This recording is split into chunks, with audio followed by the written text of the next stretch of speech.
Hi hello welcome to my channel moms world. కాకరకాయ అంటే చాలా మందికి ఇష్టం ఉంటుంది, కొంతమందికి ఇష్టం కూడా ఉండదు. ఎందుకంటే కొంచెం చేదు ఉంటుంది అని అనుకుంటారు. కానీ సరిగ్గా కాకరకాయని వండే పద్ధతి తెలిస్తే అసలు చేదు అనేది ఉండదు. అది కాకరకాయ ఫ్రై అయినా, కర్రీ అయినా, పచ్చడైనా, ఇంకేదైనా. ఈరోజు కాకరకాయ ఉల్లికారం రెసిపీ నాకు తెలిసిన పద్ధతి మీతో షేర్ చేసుకుంటున్నా. ముందుగా మీకు లేత కాకరకాయలు దొరికితే వెరీ హ్యాపీ, తీసుకోండి.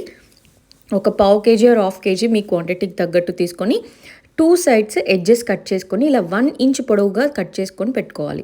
ఒక 15 మినిట్స్ ఉప్పు పసుపు కలిపిన వాటర్లో ఆల్రెడీ నేను ఉడకపెట్టుకొని పక్కన పెట్టుకున్నాను. అది నేను వీడియో తీయలేకపోయాను. మీరు కూడా ఇలా 15 నిమిషాల పాటు ఉప్పు పసుపు వేసి ఇలా ఉడకబెట్టుకొని పక్కన పెట్టుకోండి. ఉడికిన తర్వాత ఈజీగా ఈ గింజల పార్ట్ అనేది సపరేట్ అయిపోతుంది. ఈ గింజల్ని ఏమాత్రం పడేయాలనుకోకండి. వీటిని కూడా మనం కాకరకాయ ముక్కలతో పాటు వేయించుకుంటాం. అక్కడక్కడ కరకరమంటూ నవ్వులుతూ ఉన్నంటే తిన్నప్పుడు చాలా బాగుంటాయి. అండ్ ఇప్పుడు ఒక కళాయిలో 2 to 3 టేబుల్ స్పూన్ నూనె హీట్ చేసుకొని ఈ 10 to 15 మినిట్స్ ఉడకబెట్టిన ముక్కలన్నిటినీ వేయండి. వీటితో పాటే ఈ గింజల్ని కూడా వేసేయండి. చాలా బాగా వేగుతాయి. అండ్ హై ఫ్లేమ్లో కాకుండా కొంచెం మీడియం నుంచి హై ఫ్లేమ్లో స్టవ్ అడ్జస్ట్ చేసుకుంటూ వేపుకోండి. ఒక 18 నుంచి 20 నిమిషాలు ఖచ్చితంగా వేపుకోవాలి. తర్వాత ఉల్లికారం కోసం ఒక పెద్ద సైజు ఉల్లిగడ్డనైతే తీసుకోండి. మీరు చిన్న సైజు తీసుకుంటే ఒక 3-4 అయినా తీసుకోవాల్సి వస్తుంది, అన్ని ముక్కలకి కారం కావాలి అంటే. సో ఉల్లిగడ్డ, జీలకర్ర, ఉప్పు, కారం, 10 నుంచి 12 వెల్లుల్లి రెబ్బలు, అంతే. ఇంకెక్కువ ఏమీ వేయాల్సిన అవసరం లేదు.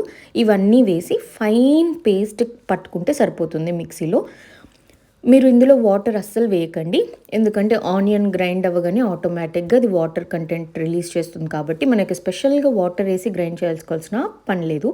ఇది మీరు రోట్లో నూరుకున్నారనుకోండి ఇంకా బాగుంటుంది. నాకు అంత ఫెసిలిటీ అవైలబుల్ లేదు కదా యూకేలో, సో నేను అలా మిక్సీలో చేసేసా. అండ్ కాకరకాయ ముక్కలను అయితే 20 నిమిషాల పాటు ఇలా వేయించుకొని పెట్టుకున్నాం. చూసారు కదా, మరీ ఎర్రగా వేయించుకోవాల్సిన అవసరం లేదు, ఈ మాత్రం వేగితే చాలు. ఉడకబెట్టినప్పుడు కొంచెం చేదు పోయి ఉంటుంది, ఇప్పుడు పూర్తిగా చేదుపోయి ఉంటుంది. ఇంకొకసారి మళ్ళీ మనం కారంతో పాటు వేయించుకుంటాం కాబట్టి ఇంక అసలు చేదు ఉండే ప్రసక్తే లేదనమాట. ఇలా జాగ్రత్తగా పేస్ట్ అంతా ముక్కలన్నిటికీ పట్టించుకోండి. ఇంకాస్త పేస్ట్ ఉంటే కూడా మంచిదే. మనం ఇప్పుడు వేయించుకునేటప్పుడు ఆ పేస్ట్ కూడా వేసుకుంటాం.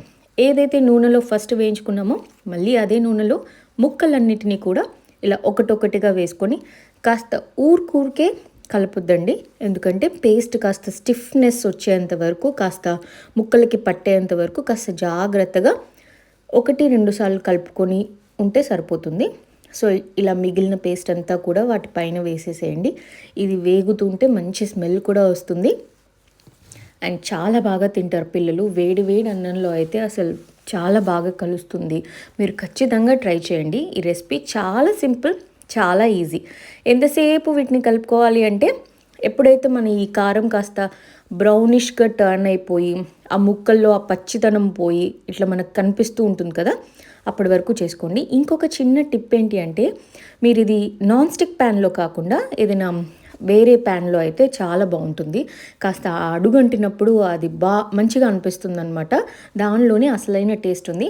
కారం ఇలా మంచిగా అన్ని ముక్కలకి పట్టేంత వరకు ఉంచుకొని లాస్ట్కి కొత్తిమీరతో గార్నిష్ చేసుకుంటే ఎంతో టేస్టీ కాకరకాయ ఉల్లికారం రెడీ అయిపోయింది. ఈ రెసిపీ ఖచ్చితంగా మీరు కూడా ట్రై చేసి ఎలా అనిపించిందని నాకు కామెంట్లో చెప్పండి.